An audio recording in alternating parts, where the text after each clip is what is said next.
Lucifer pač pade, nič takega.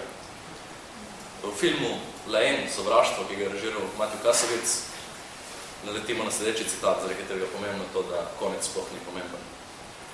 L'important se ne pas la chute, c'est l'atterrissage. Ni pomemben padec, pomemben je pristanek. In nasprotju s tem,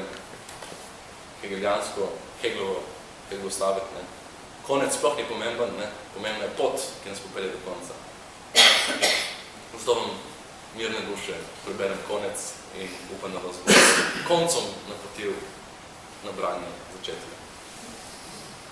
Sklepni prizor se dogaja pred vrati pekla, to je že post festum po bitki v nebesih, kjer Abaddon, eden izmed angelov, razmišlja in poje in obnavlja, kaj se je bilo zgodilo in se sprašuje, kaj se je bilo zgodilo. Videl sem mogočno podobo tedaj, kako je Lucifer razporil svoje krila. 12 svetlečih peruti sijaj, da luč ga vsega je v svoj objem ovila. Obroč se mu je prižgal nad glavo, da je svetloba zasijala pravmila, a takoj zatem je dvignil roko, ponosno, z glasom glasno kriče, da je z njega privrelo čisto zlo.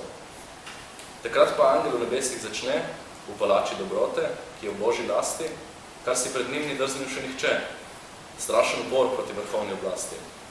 Da tedaj jaz sam tam ne bi bil, ki videl sem luč v tem opasti, tudi jaz povedanemu ne bi verjel. Toda poslušaj me, o poslušalec, kako se v nebesih boj vnel, kako je angel doživel svoj padec, ničemu pred tem podobnem, za nebesa najhujši udarec.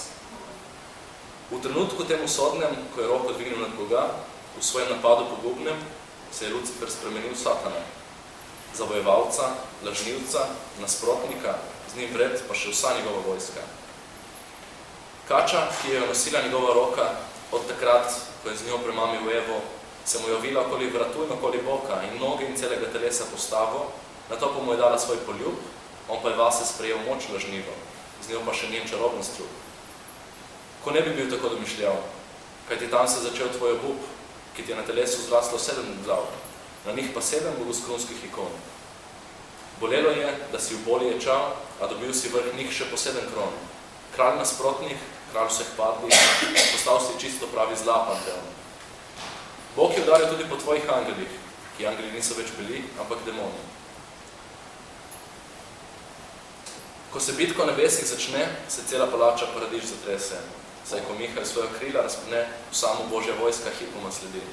Orožje blesteče dvigne nad glave, se v divjem vrvenju na demone spusti. Najde takrat vsak žarek svojo senco, z njo se na življenje smrt bori, vsak poskuša izbrisati drugega senco, medtem ko se vsi prepletejo in sam vrveš, kjer udarci razbijajo strašljivo sonanco. Dvigne zatem se tam naičujoči metež, na nebu za trenutek še obstane boj, naposled pa pade navzdol kot dež, a padec ne ustavi bojujoči se roj. Še v poletu pogubnem se nadaljuje, angelov bratomorni poboj. Satana volja ob tem ne omahuje, poveljnika angelov Mihajla išče, dviga svoje zmajske glave, nekoč mutuje, sovražnika svojega z njimi v bitko kliče, medtem ko brata nekdanji z ugrizi pobija. Vse za seboj pušča, kar bilo mu je domače, na vsakem koraku v njem raste hudobija, vsakem ugrizom hrani se sovraštvo, a sovraštvom napaja njegova samorija. Zagleda Mihajl to temačno božstvo, podoba, ki jo vidi pred seboj, poseblja bogokletno odpadništvo, zato poleti k njemu takoj in mu reče, ko izdere svoj meč. Ti, ki se nahajaš pred menoj, ti, ki smrt seješ v zdesneč. Bil si mi učitelj, prijatelj, brat, a glej se zdaj ti, ki angel nisi več. Ker si izvedel ta izdejalski obrat, ugasnil si svoj luč za vekomaj. Postal si strašen demon zobat, ta podoba odraža tvoj značaj. 7 grehov imaš na čelo odtis, kar 7-krat si okromil zmaj.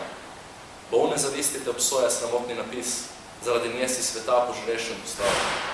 Želeč pohotnega čustva siloviti vtis, te po hlebu se globlje v lenobo gnal, kodar se napaja tvoj ponosni napuh, da si iz jeze, ne iz ljubezni ravnal, ko se čez miro dvignil tvoj duh. Od takrat naprej si bil gospodar, a ne več angelov, temveč muh.